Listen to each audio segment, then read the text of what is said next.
বন্ধুরা সবাই কেমন আছেন? আশা করি ভালো আছেন। আমি আবারও আপনাদের মাঝে চলে এলাম। চ্যানেলটি লাইক ও সাবস্ক্রাইব করবেন। হাই বন্ধুরা, আজকে আবার আমি একটা নতুন ব্লগ নিয়ে আসলাম। সেই পুরানো দিনের স্মৃতি নতুনভাবে খুঁজে বের করার জন্য।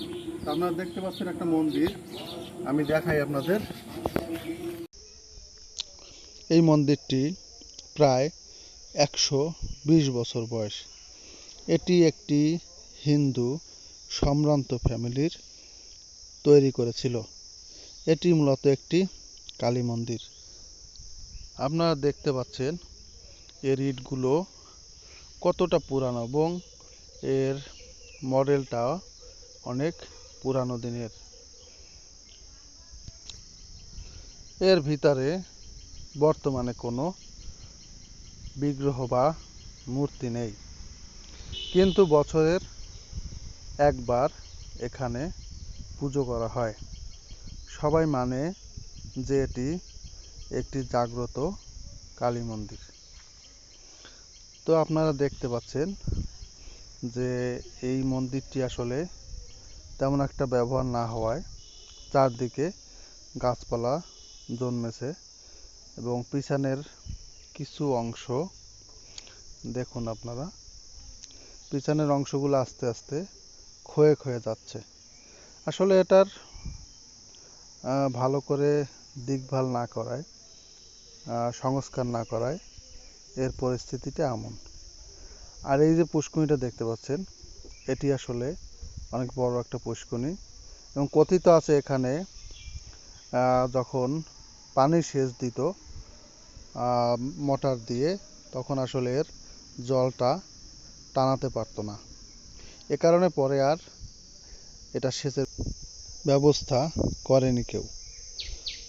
এখানে বড় বড় মাছ রয়েছে ও ব্যবহারের উপযোগী, কিন্তু ভিতরে আসলে কেউ অতটা সাহস করে নামে না।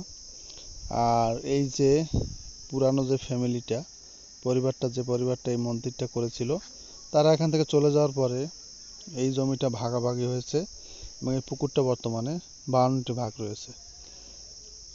আর এই যে মন্দিরটা আসলে আমাদের রক্ষণাবেক্ষণ করা দরকার, না হলে মন্দিরটির অস্তিত্ব থাকবে না। তো বন্ধুরা, আমরা একজন লোক পেলাম এলাকার, তো তার কাছেই জানবো যে আসলে এই পুরানো মন্দিরটির রহস্য কি।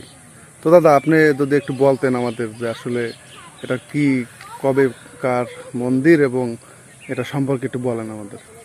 আমরা বাপদাদার আমল থেকে শুনে আসছি এই মন্দিরটা 100 বছর পুরনো। যে একটা হিন্দু ফ্যামিলি ছিল এই জায়গায়, ওনারা মন্দিরটা বানাইছে।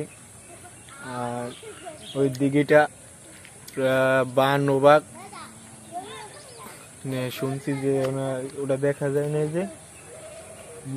যে ওটা শেষ করলেও পানি তার শেষ হয় না, মানে শেষ করলেও কখনো পানি কমতো না, পানি কম হয় না। এটা আপনারা ছোটবেলা থেকে দেখতে আছি। আচ্ছা দাদা, আপনাকে ধন্যবাদ। হ্যাঁ। তো বন্ধুরা, আপনারা শুনলেন যে মন্দিরটা আসলেই অনেক পুরানা ও আশ্চর্যকর মন্দির। এখানে নাকি মানুষ মানত করলে তার মনোকামনা পূরণ হয়। আজকে এ পর্যন্তই। ভিডিওটি ভালো লাগলে লাইক কমেন্ট করবেন ও চ্যানেলটি সাবস্ক্রাইব করবেন।